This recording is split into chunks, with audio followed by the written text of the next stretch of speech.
sredina susednih zemalja i 2001. godine koja je Crna Gora je otvorila jezikom, ali pokušat ću tako. Da, aktuelno je pitanje u Makedoniji danas šta će biti oko ustavnih izmena i promjena. Mi smo sretni da smo počeli da ispisujemo, ja mislim, jednu novu istoriju u Makedoniji. Ta nova istorija je istorija prijateljstva sa susednim državama. Ta istorija je istorija da se prevaziđu svi problemi koji smo imali u tom smislu sa susednim državama, zato što samo tako, surađujući u regionu, mi možemo da surađujemo bolje u Evropskoj uniji. Proces je jasan. Prvi deo procesa je bila inicijativa tih ustavnih promjena. Trebalo je da glasa 2/3 poslanika u parlamentu. Ta većina dvotrećinska je obezbeđena. Prošlog petka glasanje je prošlo. Mi smo veoma srećni da je jedan deo opozicionih poslanika de facto, iako opozicija je bojkotovala taj proces, da jedan deo tih opozicionih poslanika je prepoznalo tu inicijativu i glasalo i na taj način se obezbedila dvotrećinska većina u parlamentu.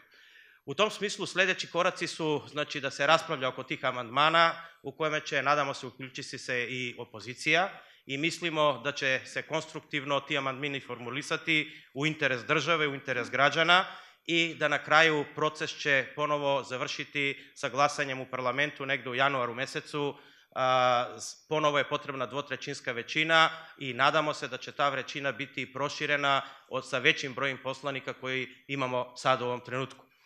Veoma smo ponosni na to, veoma smo motivisani da to završimo kao vlada. Mislimo da je to pravi način da se ide napred, zato što pre izvesnog vremena sam čuo jednu izreku i jednu izjavu koja mi je ostala ovako u memoriji, pa ću je sada spodeliti sa vama, a to je da Balkan producira više istorije nego što može da je konzumira. I ja mislim da to mi treba da završimo. Znači, mi treba da sada više produciramo ekonomsku suradnju, da više produciramo razvoj naših država i dobar standard naših građana. Mislim da je to pre svega, a to treba da nas motiviše i da se podsjetimo pre svega na čemu je nastala Evropska unija. Evropska unija je pre svega nastala na ekonomiji, kao ekonomska unija. I Evropa je sačinjena od država koji su između sebe ratovali puno godina unazad u istoriji. Sve je to tamo zaboravljeno, sve je posvećeno ekonomskoj suradnji i mislim da taj primjer treba da vidimo i ovde. Ja se u potpunosti slažem sa mojim kolegom iz Srbije, gospodinom Lajićem, sa kim se obično dobro slažemo oko svih stvari, oko 3 osnovna postulata koja treba da se zaborave u našim državama, a to da društvo zaboravi nacionalizam, ja bih to samo ponovio, a da ekonomija zaboravi komunizam, a pri tome znači da se svi posvetimo integraciji i da vidimo kako to da ide. Ja ću vam dati samo još jedan primer šta mi treba, u kom pravcu treba da razmišljamo. Vidite, mi svi gradimo neku infrastrukturu koju kažemo da je slaba u našim državama i to je tačno, znači infrastruktura treba da se gradi. Ali ajde ovako ekonomski gledajući, pošto ja dolazim iz realne ekonomije, da vidimo koja je smisla graditi puteve od £500 milijarde evra koje će skratiti putovanje recimo kroz Makedonije, ona je mala zemlja, 200 km u svakom pravcu, pa da skrati putovanje 20 minuta ako vaši kamioni nakon toga treba da sede 7 sati na granicama. Pa tu nema nikakvog smisla. Znači, tu treba da se razmišlja, znači da skinemo te administrativne barijere, a da bi se to desilo treba da počnemo da poštujemo malo više sve između nas, znači pre svega da priznajemo dokumente državama jedni između drugima, ono što bude izdato kao sertifikat za hranu u Makedoniji, da to bude priznato u Srbiji, na Kosovu, u Crnoj Gori i tako dalje, i obrnuto, razume se, da počnemo da verujemo malo više između sebe, da to možemo da uradimo i onda ako to uspostavimo i ako počnemo malo više da surađujemo, onda to će biti jedan dobar signal za i sve one koje su pesimiste u Evropi, koji kažu da mora Evropska unija prvo da bude jača pre nego što bude veća, to će i njih ohrabriti da i ovaj region je jači i da neće tako težiti Evropskoj uniji kako neko misli da će region težiti Evropskoj uniji.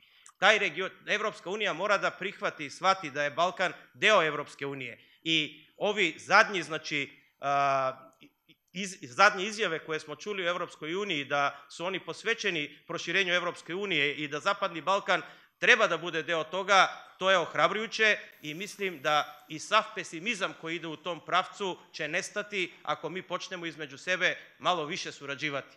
Hoću samo da kažem nekoliko primjera. Znači, vidite, dobar deo ovih država o kojima sada pričamo u Zapadnom Balkanu bili su deo bivše Jugoslavije. Ako uzmete statistiku koliko su te države surađivale, odnosno tadašnje republike surađivale između sebe, vidjet ćete da neke brojke sada još nismo dostigli nakon puno godina. To znači da prostora ima. Prostora ima u energetici, prostora ima u poljoprivredu, prostora ima u industriji, prostora ima svugde. Svi smo mi neinteresantni i mali kao tržišta, ali kao zajedničko tržište postajemo interesantniji, iako, znači, ono što bih hteo na kraju da sumiram, da ne bi oduzimao puno vremena, rekao bi samo sledeće. Znači, ako želimo da ostvarimo blagostanje za svoje građane, što mislim da je cilj svake političke opcije, mi treba da proširimo regionalnu suradnju i to u nekoliko smera. Prvo, da poboljšamo infrastrukturu svakako, ali da pre svega srušimo administrativne barijere. Da napravimo industrijske kapacitete koji će između sebe regionalno surađivati. Da pristupimo fondovima koji praktično ima Evropska unija, a to možemo da napravimo samo kao članice Evropske unije, zato što neću da vas podsjećam, recimo kad kažemo o tehnologiji, kad pričamo o nivou tehnologije i razvijenosti tehnologije u našoj industriji koja je niža, kažemo kasnimo 30 godina, ali kako ćemo to podići i kako će naša industrija da konkurira sa industrijom od zemalja Evropskih unija, kada recimo samo jedan primer, mi u Makedoniji smo napravili fond za inovativnost i tehnološki razvoj koji ima 10 miliona eura i toliko smo mogli da izdvojimo od našeg skromnog budžeta, a samo Bugarska ima 400 miliona eura fondove iz Evropske unije, iz Brisela. Pa onda kako će naše kompanije konkurisati tim kompanijama koji su de facto konkurencija u regionu? Ne, znači mi svi zajedno treba da budemo deo tog sistema, da svi isto imamo pristup tom sistemu, ali da pri tome i svi isto pridonesemo tom sistemu i tom razvoju. Eto, ja bih tu stao, pa kasnije produžim. Oko potencijala, znači ja ću to iskoristiti moj inženjerski background, pa da to malo drugačije definišem. Tu potencijalnu energiju koju mi ovde u regionu uvek kažemo da imamo isto kao Ukrajina, neće biti nikakvog efekta od nje ako to ne pretvorimo u kinetičku energiju, znači da pretvorimo u kinetiku, odnosno da pretvorimo u dinamiku i u akciju. Tako da, znači, apsolutno ste tu u pravu i, znači, ako mi celo vreme pričamo o potencijalu, ne pričamo o ničemu. To ne služi ničemu. Samo kinetička energija, odnosno dinamika, pridonosi razvoju. I mislim da to treba da pretvorimo u tom smislu.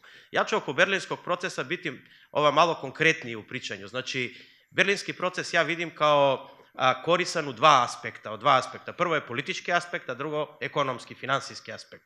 Kad kažemo o političkom aspektu, znači berlinski proces je bio politička i diplomatska inicijativa da mi malo više počnemo da surađujemo između sebe, odnosno malo više počnemo da razgovaramo iskreno između sebe. Znači ja mislim da to je postignuto i ovi skupovi koji se evo u kontinuitetu odvijaju da to pokazuju. To je prva stvar. A zašto je to bitno za ekonomiju? To je bitno za ekonomiju zato što pored toga što svi mi mislimo da je bitno svim investitorima, bez obzira da li su domaći ili stranski, da dobiju neki incentiv, znači neke subvencije od države, njima je još bitnije da vide vladanje prava i da vide stabilnost politike.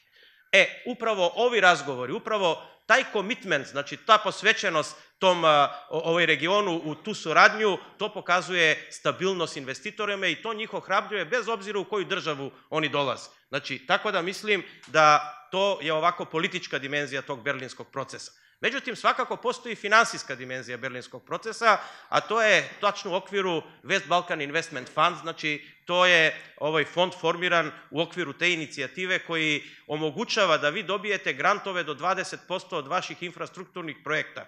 Vidite, u našim malim državama infrastrukturni projekti nisu fizibilni.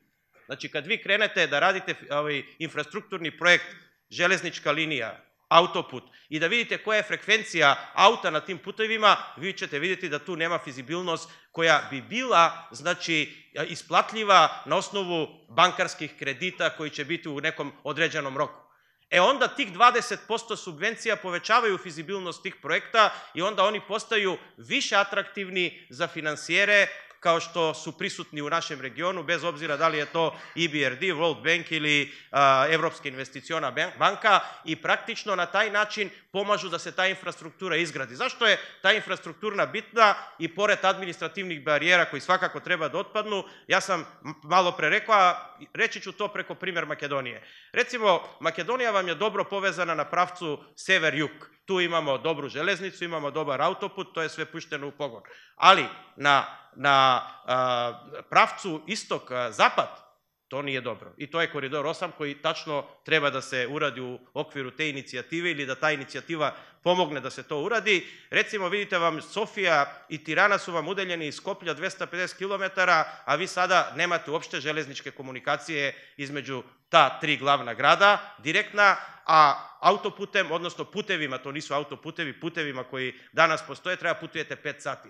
Pa recite, ko će u Evropu da pravi biznis u 21. veku ako ne postoji železnički transport koji je jeftiniji i ako vi treba da 250 km treba da izgubite 10 sati u putu danas, da idete da završite neki posao i treba vam 2 dana da bi to uradili. Znači, to je gubljenje vremena i to mora da se uradi bezuslovno. Znači, tu berlinski proces apsolutno pomaže, znači sa finansijskog aspekta preko West Balkan Investment Funda, mi ga intenzivno koristimo ga za železničku liniju prema Bugarskoj, koridor 8, to se intenzivno gradi, imamo već gotov projekt između Lina i Kičeva, znači da bi se to povezalo i sa Albanijom, mislimo da će i to biti sljedeći korak, i tako da ja vidim berlinski proces kao izuzetno koristan.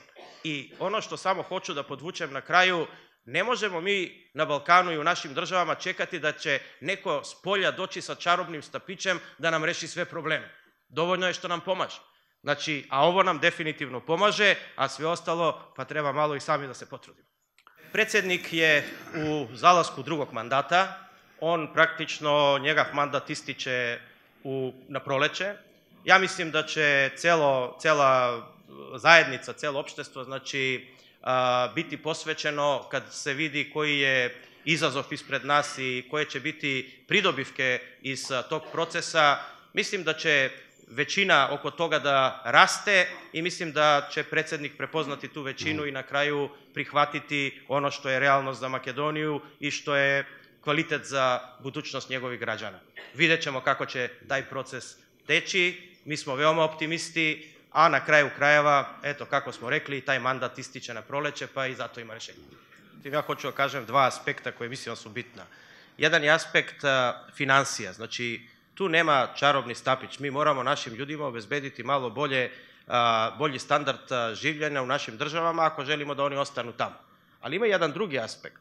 Oni su se umorili od toga da zavise od toga koja će politička stranka doći na vlasti, pa da li će on imati biznis ako bude ova stranka, ako dođe druga neće imati i tako dalje. Oni su se od toga umorili više. Oni žele stabilniju sredinu. Žele stabilnu sredinu gde će politika maknuti svoje ruke od svakodnevnog življenja. Ako pitate i napravite statistiku zašto se ljudi iseljuju, da, oni se iseljuju uglavnom zbog toga što žele da imaju bolji standard, žele da imaju bolji život zato što svakoga jednom živi. Međutim, ako pitate mlade ljude koji mogu da imaju recimo platu od 1000 do 1200 eura u Makedoniji, a oni rado idu za platu od 2000 eura u Evropi, oni će vam dati ovaj drugi odgovor. Daće vam ovaj odgovor koji će vam reći da mi želimo da isto ćemo živjeti, isti standard ćemo imati sa 1200 eura u Makedoniji ili sa 2500 eura u recimo Njemačkoj, zato što je standard drugačiji, troškovi su drugačiji, ali onda nećemo biti bombardovani svakog dana od medijuma, sa politikom, sa nestabilnošću i tako dalje. Želimo da obezbedimo malo stabilniju sredinu i opet se vraćamo